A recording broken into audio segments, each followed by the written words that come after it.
It's a scripture that when I first heard it and read it, I just said, "Oh boy, that's cold-blooded." I couldn't wrap my mind around it. It didn't have any compassion in it. He that hath shall get, and he that hath not, even that he has, shall be taken away. Oh my God. You saying he that hath, the person who hath, they will get, and the person who don't have, even that little bit they have, shall be taken away? That doesn't seem right. But there's a question. He that hath what? Vision. People without vision perish. Ambition, drive, a willingness to work, stubbornness, perseverance, faith that roars so loudly it doesn't give you an opportunity to hear the doubts that you have within yourself. You have those qualities, you will get. You have those qualities, you restore everything you lost and more. You have those qualities, angels will make room for you. Come. Let's intervene here because he won't quit. She won't stop. We've done everything and they won't stop. Come, we got to intervene now.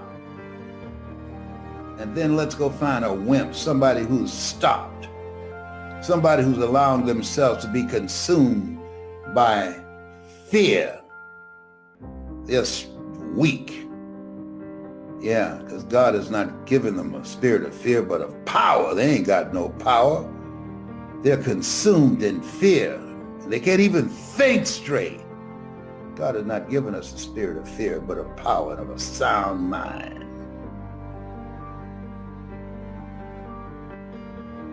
This place where you are, where I am, this place, we've been picked out to be picked on. This place, we are more than conquerors. This place is a testimony, no test, no testimony. This place, no guts, no glory. This place, faith not tested can't be trusted. This faith will find a way. Yeah. We need to know that. We need to saturate ourselves with words that will empower us right now. Our children are watching. Our children are not okay. There's an article, Google it. Our kids are not okay. The suicide rate among children, teenagers, and younger is soaring because they're watching us. See, how we live our lives, Jim Rohn said this, how we live our lives, it can be a warning or an example. Did you hear me? How we live our lives, our children are watching. It will be a warning or an example. A warning of what not to do or an example of what to do when tragedy and interruptions and crises show up. Therefore, take unto you the whole armor of God, that ye may be able to withstand in the evil day, that having done all to stand. This is our time to stand. This is our time to be actively engaged in this thing called life. Our children are watching us. There are generations yet unborn that are depending on us. There are people who gave their lives, like a John Lewis said, create some good trouble.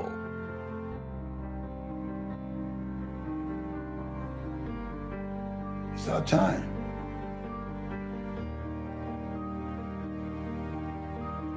It's our time. You have something special. God is on your side. If God is for you, who can be against you? You got a winning team.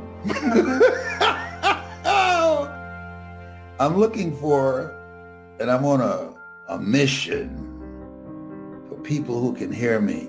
If at some point in time when you're a little kid or a grown person, you're going through some stuff and you heard my voice. And the reason you heard it, because what's in me is also in you. And the reason you responded and came out of the darkness into the light, because there's a calling on you to do the same thing. You and I are cut from the same cloth. You're branches of the same tree. If my message and my method and my approach resonates with you, I'm not talking about my hairstyle. My kid didn't play hairstyle and I'm kid, no. I'm talking about my message. And you have a message in you. You have a story in you. You would like to help people, the millions of people who need to hear a multitude of voices. I want you to put voice in the comment section. Put voice in the comment section. And allow us to introduce you to the Power Voice system that teaches you how to tell your story, that teach you how to create an experience with your voice and your story, to transform people individually and collectively. Allow me to mentor, to coach you, to bring out the greatness in yourself and to bring out the greatness in others. If that's your calling, I love to tell you, and I will always remind you, a job is what you get paid for. A calling is what you're made for. If it's your calling, put voice in the comment section. If you can hear me in your heart, I'm not challenging your ability to hear with your ears, because you wouldn't still be here with me. I don't have any prints translating my words. So if you're still here, the only reason you're listening, because what's in me, it's in you. You and I are cut from the same cloth. We are branches of the same tree. It's time to make a decision. Put voice in the comment section. We don't know how much time we have left, do we? Michael Jackson said, "This is it." And it was. Okay. Put voice in the comment section. Live each day as it were your last. Because what we learned from the coronavirus, one day it will be. Toby Gatson, we graduated together at Booker T. Washington High School in Miami, 1963. Wow. Classmate had COVID-19 and he kicked COVID's butt. Toby, I'm so happy for you, brother. So happy. Prayed hard for you, but you've always been a fighter since we were in high school. Boy, I tell you, you and Larry Littles, who played for the Miami Dolphins, boy, we went to school. We would miss school because we were characters. We were always clowning. We always wanted to know, what will we do next? We came to see each other for cafeteria and physical education. Oh my goodness. Oh boy, that's back in the day. I hear young people today, these millennials, talking about back in the day. They don't know anything about back in the day. I got t-shirts older than them. But at 75,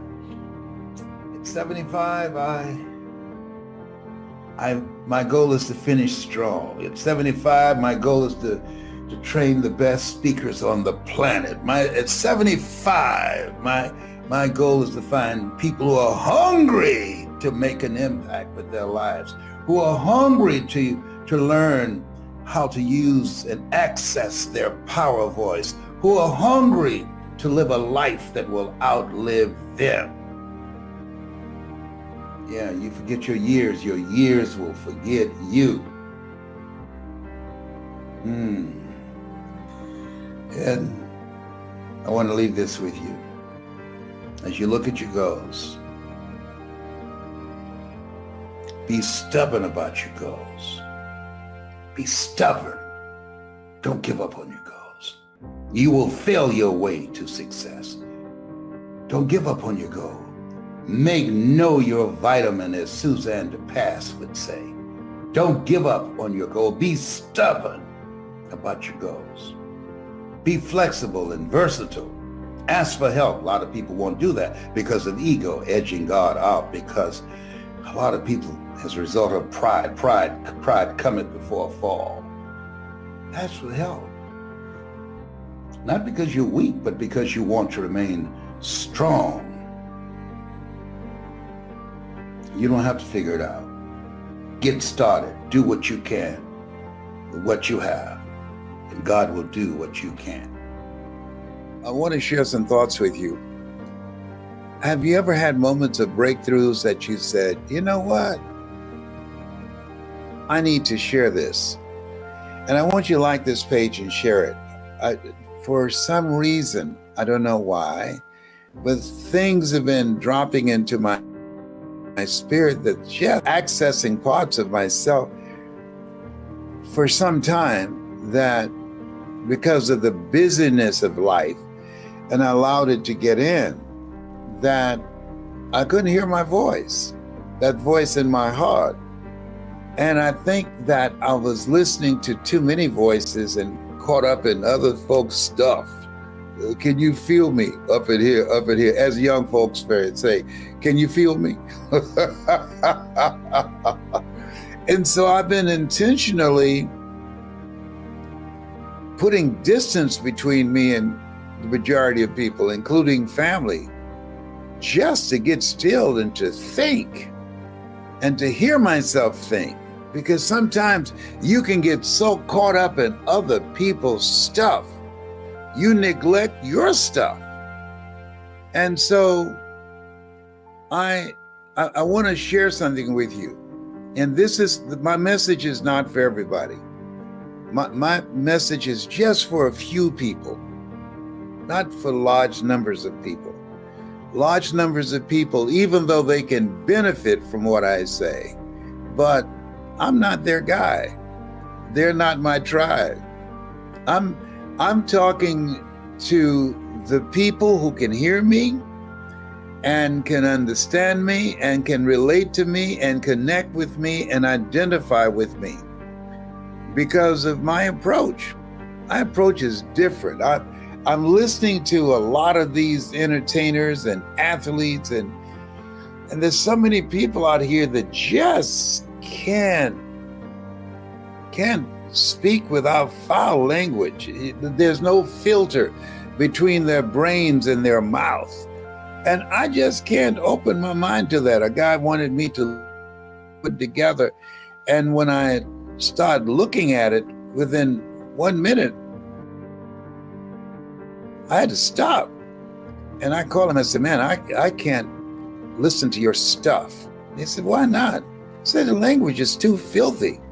I don't want to give up territory in my mind for that. There's some stuff you just got to guard your mind and your heart, that you don't need it in your system. It matters.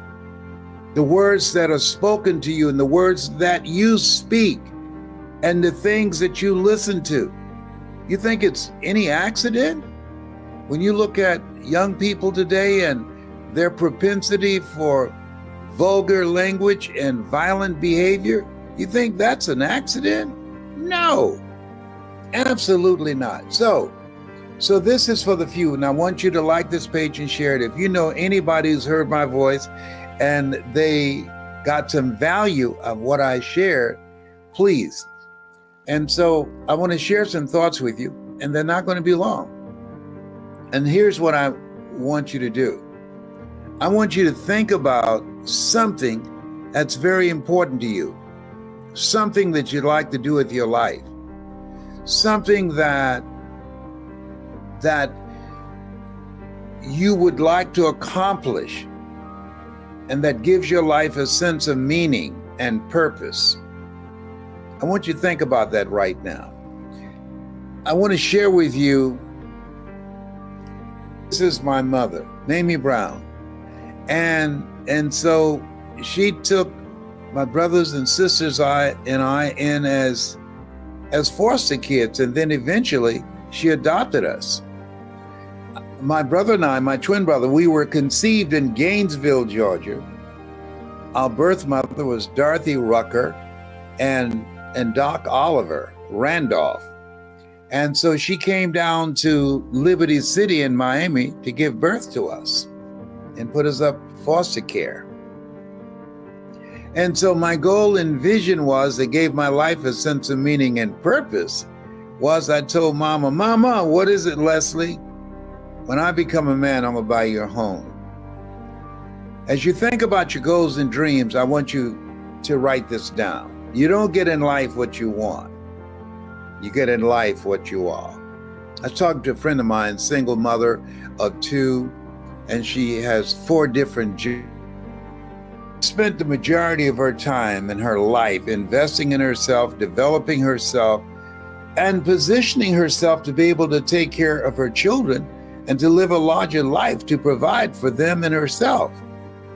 And it's important that you have some purpose with your life, as mine was in buying my mother home, but I want you to write this down. Sacrifice. That when Mamie Brown, my adopted mother, always say when I speak, God took me out of my biological mother's womb and placed me in the heart of my adopted mother. That was a sacrifice for her. Her life changed. At 46, she took in 7 kids that she didn't give birth to. And Mama was attractive. Mama had the ability to sing. She had all types of talents. But when she said to Mr. Moss, our godfather, yes, I'll take him, because our birth mother, thank God, Dorothy Bell Rucker, didn't want Wesley and I separated, and nobody wanted to adopt twins. But Mamie Brown said, I'll take both of them. And her life changed. I remember Mr. Moss said when he was driving Mama back from Liberty City to Overtown in Miami, and she was looking at the 2 of us, and tears of gratitude rolling down her cheeks, as she was so thankful that she now for the first time had children in her life, that she could share life with kids. She never had any children herself, and she always wanted a child, and she told everybody. And then when our birth mother, Dorothy Bell Rucker and Oliver Randolph, they wouldn't receive them at Jackson Memorial Hospital. I'm 79, so at that time, Jackson Memorial Hospital was not receiving colored people or Negroes. And so they went in an abandoned building, and she gave birth to us on a floor, but she went into labor. And so my mother, Mamie Brown, her life changed. When you have a goal and dream, something you've set your sight on that you want to achieve, trust me, you got to ask yourself, what are you willing to give up? When I wanted to speak, when I decided I was going to buy Mama a home, and I decided that this is the area that I wanted to plant my feet, and something that gave my heart and my spirit and my soul a joy that passeth all human understanding. I love communication, and so I became a disc jockey, and I used to be involved in sales. I was a salesman at Sears in the men's department.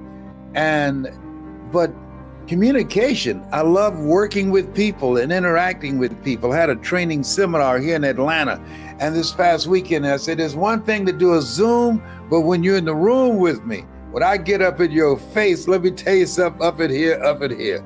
It was riveting and powerful. Once you think about something that you love so much, you do it for nothing. but you do it so well that people will pay you to do it. I just talked to someone this morning and I said, I decline to have you as a client. And so she said, why? I said, I want to work with people that this is who they are. You want to dabble in this place.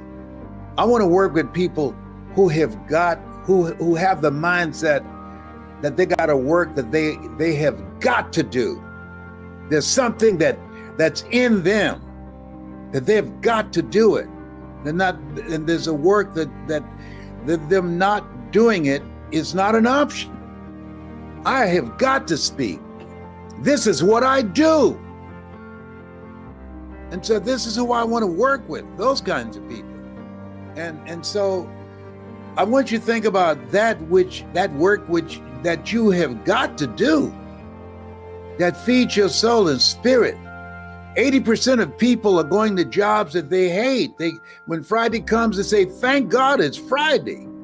I want you to think about something that you can do 7 days a week. It's you, and you never go to work a day in your life because it resonates with your heart and your spirit and your soul. Now here's something else. Listen to me clearly. And this is not going to be easy. You got to come out from among the people that you're around right now. When you have goals and dreams and you're around people that don't have goals and dreams, it rubs off on you. It rubs off. It affects you. One goose can fly 75% further in formation with other geese than it can ever fly by itself. I'm creating something called the Live Your Greatest Life community. A place where people, everyday people, with the mindset of goals and dreams and something they want to do with their lives. I saw these guys, you've seen those groups, you've seen on the internet where people get on, groups of guys get on one side and sometimes women participate and they crack on each other and talk about each other's mother or just all type of stuff like that. I said, wow. I said, what if we did something like that where people are talking about their goals and their dreams and we're encouraging each other. We're bringing out the best in each other. And so I don't criticize people who do that, but I said, I'm watching them. I want them to watch me. That evil prevails when good men and women do nothing. And so my goal is to be accessible and build a community with like-minded people who have goals and dreams, people who love the power presentation, people who would love to learn how to tell their story, people who want to make a difference, people who like the positive energy that brings out the best in them. Those are types of communities that I want to be in and that I'm going to create and do it nationally as well as locally and around the globe. And so when I look at my life and people ask, how did you get there? How did you go from your twin brother and you eating sugar cane and raised in poverty in the segregated South, very oppressive culture that's designed to destroy your sense of self and dismiss you and demean you and demonize you? How did you go from that to speaking to people around the world? One of the first things is I had to become aware of who I was and what I wanted and the must-haves. There are a lot of people that are happy and satisfied with where their life is. But I didn't like where I was and I wanted more. And I was willing to make the sacrifice, to do the work, to invest in myself, to do whatever was necessary in order for me to become the kind of person that I could achieve my goals. Because at the end of the day, you don't get in life what you want, you get in life what you are. And there's truly no competition. Bob Proctor, God bless his soul, he said that most people are where they are now because they're ignorant. I said, whoa, that's harsh, but it's real. That they're not willing to learn They're not to upgrade their ability to learn new things. At this stage of my life, I'm learning something new every day. Today, I'm focusing on how to post. Why, Les? You're 79. I know. And if you don't use it, you lose it. This is my anti-dementia program, my anti-Alzheimer's program, my anti-assisted living program, my anti-nursing home program, my anti-caregiver program. I care for myself. I can do for myself. And so I'm challenging myself.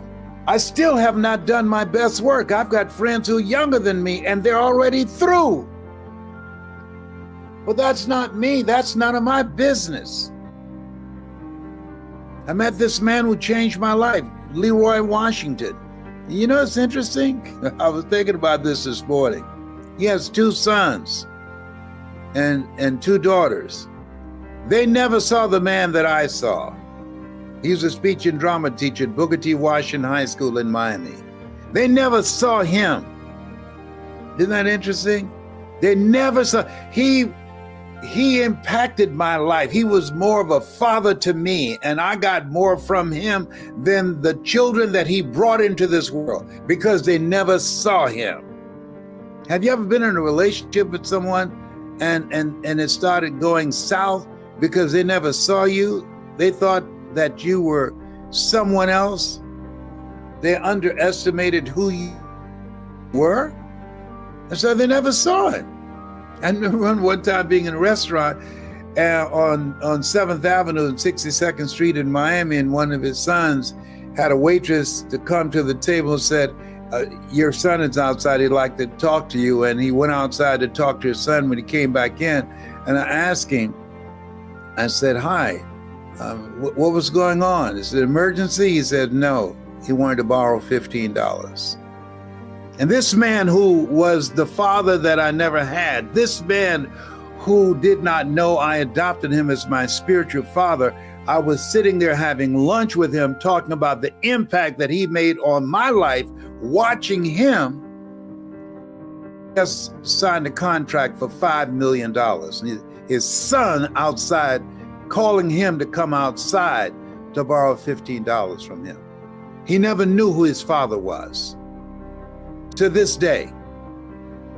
And there are people around you who don't know you, who don't see you.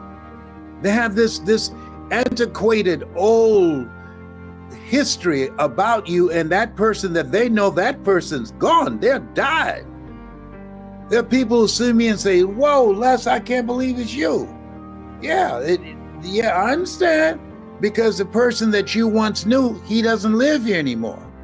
And there are people that you've been in relationship with or used to kick it with or party with, and they see you or you see them and they're totally different. You will also have there a 2-hour coaching about powerful speaking. Yes. What can we expect from that? In the seminar, I'm going to be teaching people a strategy that will allow them to develop and discover their power voice. There are 3 things that I do as a speaker that no one else does, and the people that I've taught have used it, and they've gone on to build multi-million-dollar businesses, to advance causes that they believe in their communities.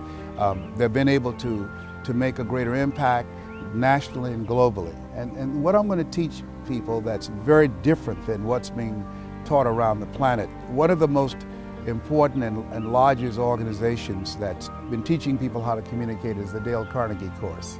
And one of the principles they teach is tell them what you're going to tell them, talking about the audience, tell them and then tell them what you told them. Well, my training, and that's a very great course, and I admire them and the work that they do. My training goes just the opposite. And when I train speakers and the people that come into the seminar, I'm going to teach you how to conduct communications intelligence. I will teach you the value of never let what you want to say get in the way of what the audience needs to hear. And that in all thy getting, get understanding. Find out who they are and then craft a message using stories, statistics, and experiences, special moments that will transform the audience. Because when we speak, The strategy that I will teach you how to implement is distract, dispute, and inspire. How to speak in a commanding way that will distract people from the story they currently believe about themselves. Through the strategic delivery of your message, cause them to back away from the possibility blindness that's keeping them stuck, and then inspire them to begin to take on new challenges in their lives, to get out of their comfort zone, because in order to do something you've never done, you've got to become someone you've never been. Distract, dispute, and inspire. People who come to that training will learn how to apply that in their presentations to grow their businesses, to influence people, to inspire audiences, to bring the best out of people, to challenge people to take their lives higher. About your goals, I bet you have achieved many goals in your life. Yes. What is your next goal in life? Well, my goal is to train globally 10,000 voices. These are messengers that will provide a global impact, locally and internationally. 10,000 voices of hope. When people have hope in the future, that gives you power in the present. That's number one. Number two is to expand the skill set. There's no shortage of money or opportunity. There's a shortage of capacity. And so expand the skill set of people so that they can begin to use all their abilities and their capacity to be able to make a greater impact with their lives, and to galvanize and create communities of greatness. I believe that we all have greatness within us, and that as we learn the methods and techniques of being in a perpetual state of discomfort, all of us will be able to discover things about ourselves that we don't know right now, and to live from a place of greatness and taking greater responsibility for what we want out of life. It was George Bernard Shaw said, the people that make it in this life look around for the circumstances that they want, and if they can't find them, they create them. That's living a life of contribution. It's being responsible and living from a place of greatness. Thank you, Les Brown. Thank you for this interview. Mm-hmm. And as you say, it has been a plum-pleasing pleasure as well as a privilege. Yes, thank you. Thank you very much. I appreciate you, and I appreciate the difference that you're making with your life. And because you were born, the world will never be the same again. Thank you. Thanks. I want to ask you, how many of you have some major goals you want to achieve? Raise your hands, please. Very good. I want to ask you another question.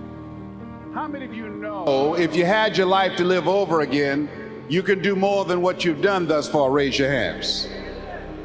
Very good. I want you to shake somebody's hand on your right and left, look him in the eyes and say, you have something special. Do that quickly, please.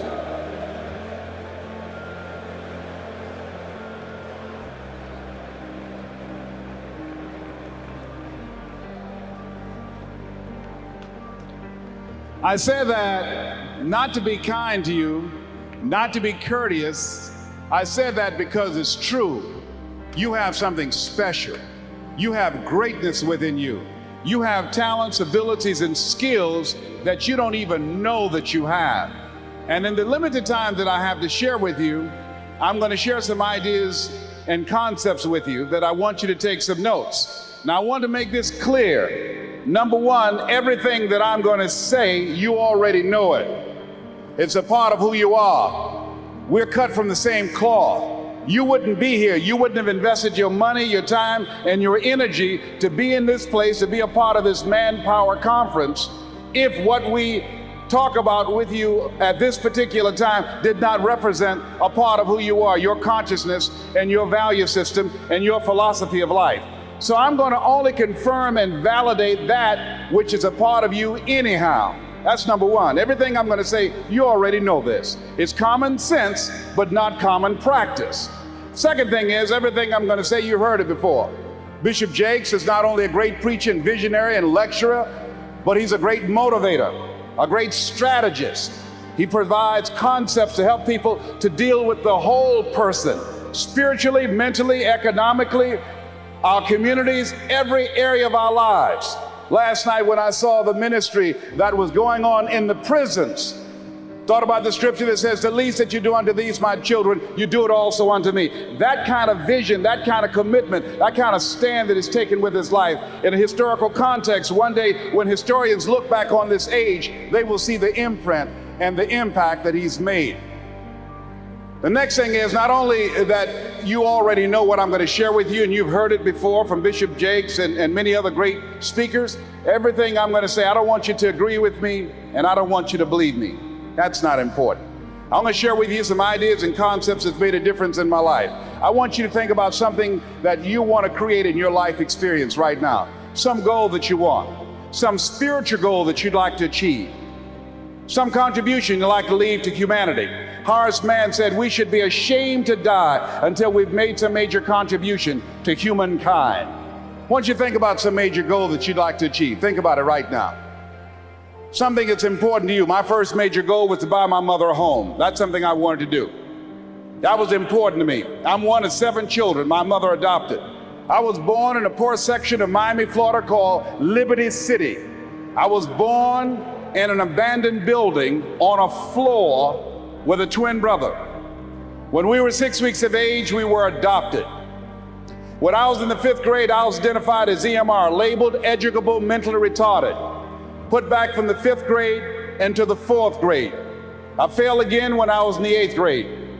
I don't have any college training, but between my mother and a high school teacher that I met by the name of Leroy Washington made a dramatic difference in my life and gave me a larger vision of myself.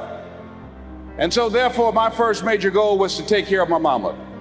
I really identified with Deion Sanders last night. I feel like Abraham Lincoln, who said, all that I am and all that ever hope to be, I owe to my mother. And so that's what I wanted to do. Buy my mother a home.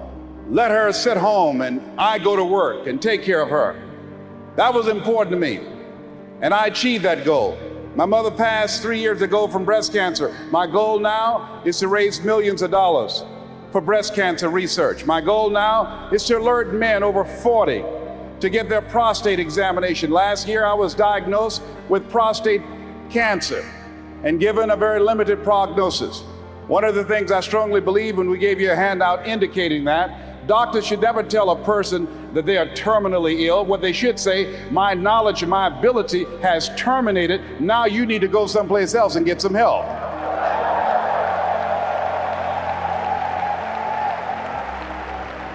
They should determine the diagnosis. God determines the prognosis.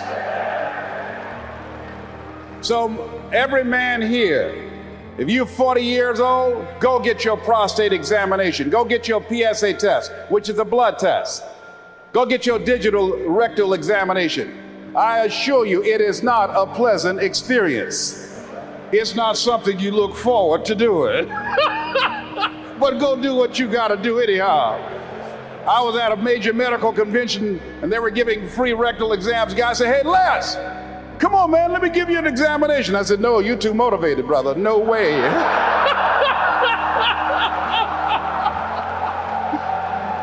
No, you can't come up in here. No.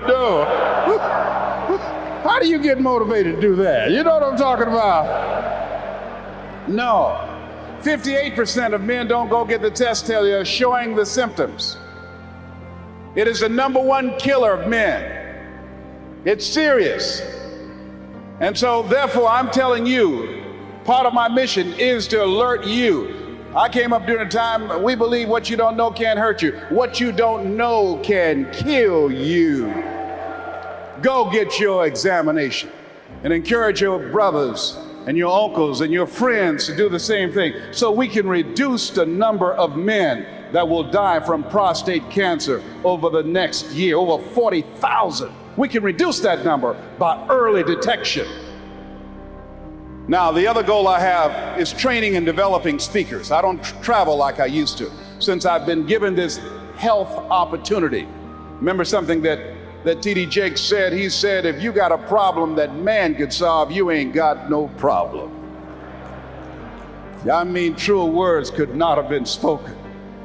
When I was diagnosed with prostate cancer, I'm telling you, I started talking to Jesus more than I ever talked before. I increased my tithes by 30%. I was trying to cut a deal. I said, Lord, if you save me, let me tell you, you think Paul worked for you, just save me. In fact, I'll try to get him to move it someplace else. Put it in my toe, anywhere, not here, Lord. Oh my goodness. I tell you, boy. It's amazing how spiritual you can get if you think you're going to die.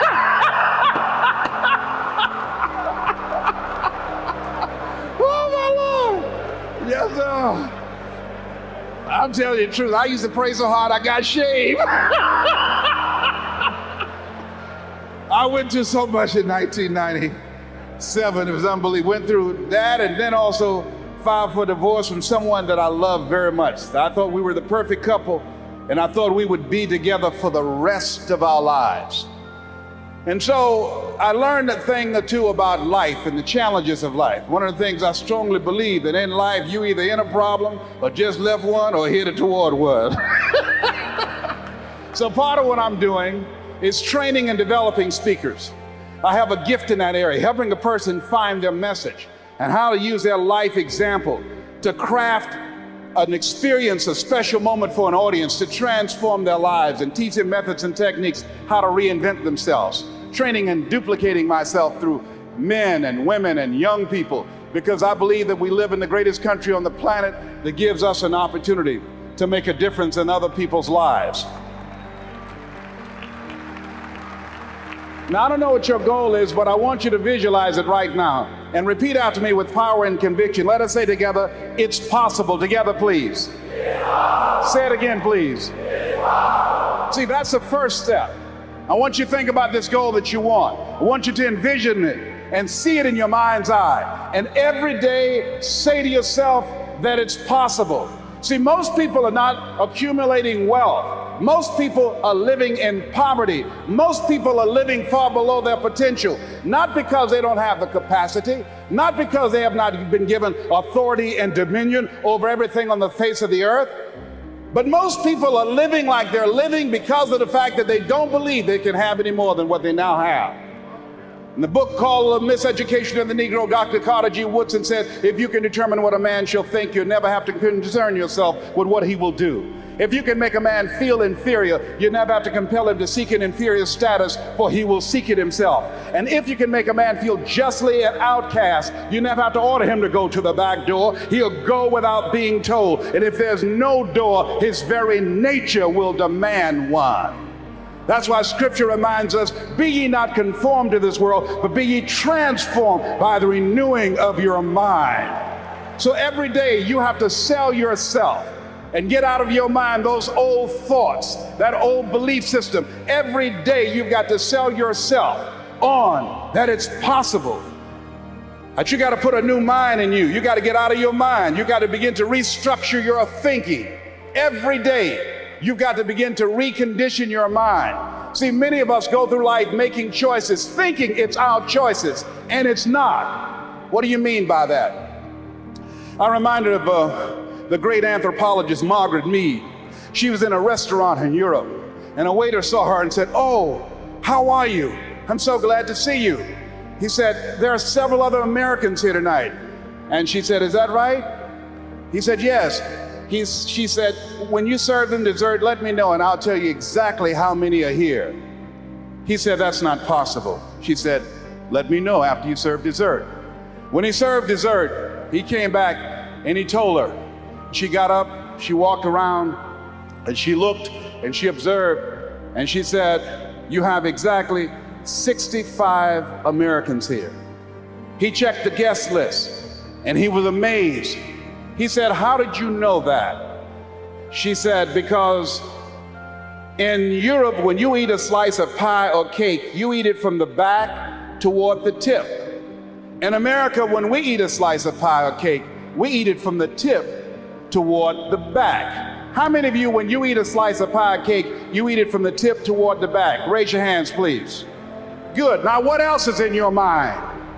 What else are you doing unconsciously that you don't even know? I'm going to say something and I want you to answer it after it. I want you to end it for me. Winston tastes good like what? How many of you don't even smoke Winston but know it? Raise your hands, please. Now that commercial been off the air for 30 years. 30 years. See, let me share something with you. The easiest thing I've ever done was to earn $1 million. The most difficult thing I've ever done was to believe it could happen to me. That was the most difficult part, to believe that given my circumstances, if my birth parents came down this aisle right now, I would not know either one if my daddy came up here or my mother came up here. Given the fact that I was born in an abandoned building on a floor, being labeled educable, mentally retarded, not having any college training, I used to feel all my life that people who had college degrees were more intelligent than me. I remember going to see the late Dr. Norman Vincent Peale, the author of the book, The Power of Positive Thinking. And I used to look at him up on stage and I said, I could do that. I would love to talk to people. I love to talk to people. And I said, I could do that. But then when I started going back to my car, my mental conditioning activated itself. And it said, Les Brown, you can't do that. You don't have a college education. Les Brown, you can't do that. You don't have the training. You've never worked for a major corporation. You can't do that. What makes you think you can earn $5, $10, $15, $20,000 in an hour? You don't earn that now working for 2 or 3 months. What makes you think that you can speak for AT&T, Procter & Gamble, McDonald's Corporation, General Electric? These are clients I have now. You've never even worked for them. How many of you ever thought about something you wanted to do and you talk yourself out of it? Raise your hand if you know what I'm talking about. That inner conversation is what's going to haunt you after standing here and saying, I can do all things through Christ who strengthens me. After saying that again and again, we are more than conquerors. That inner conversation will cause you, when you leave here, to go back leading a life of mediocrity, leading a life of unproductivity, leading a life of poverty. So I'm going to share with you how to break out of that.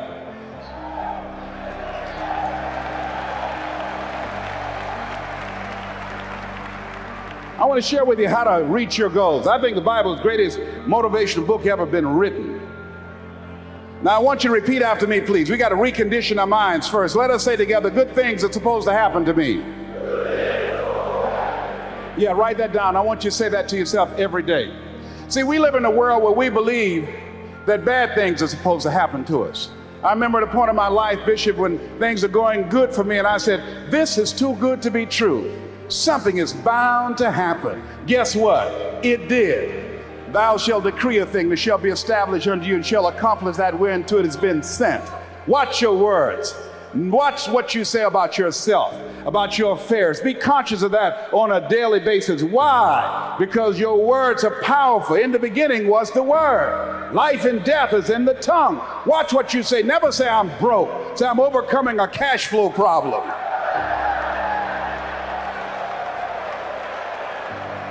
Claim what you want, not what you don't want. So affirm, good things are supposed to happen to me, and begin to believe that. Begin to expect that. Now, I was talking to my oldest son, Calvin. We were going for a walk. And I said, Calvin, do you want to be successful? He said, yes, sir, Dad. It's okay. We kept on walking. Then I stopped and I looked him in the eyes. It's my namesake, my junior. I said, Calvin, we're looking at each other eye to eye now. Do you expect to be successful? Given the fact that you are a single parent of 2 kids, given the fact that you decided not to go to college to further your education, given the fact that you are very talented, but you're behind on your dreams and your bills, do you expect, based upon your performance, based upon what you produce at this point in time in your life, do you expect to be successful? And Calvin got quiet. Because see, if you ask most people at the Manpower Conference, do you want to be successful? Do you want to live a life of productivity? Do you want to live a life of contribution? Do you want to be a better father? Do you want to have your own business? Are there dreams you want? Everybody will say yes. But see, want shows up in conversation. Expectation shows up in behavior. See, I can tell what you expect by what you do. That's why the Bible says, judge a tree by the fruit it bears, not the fruit that it wants. Not the fruit that it talks about, not the fruit that it claims, but by what you are doing. See, what you do when you leave here, when the music stops, when the shouting dies down, your behavior, how you conduct yourself, writing your goals down, deciding to enroll in school to get a GED, deciding to sit into class with children young enough to be your grandchildren, decide to find some product, some idea, some service that you can provide so that you can begin to create some value for yourself so you can create wealth.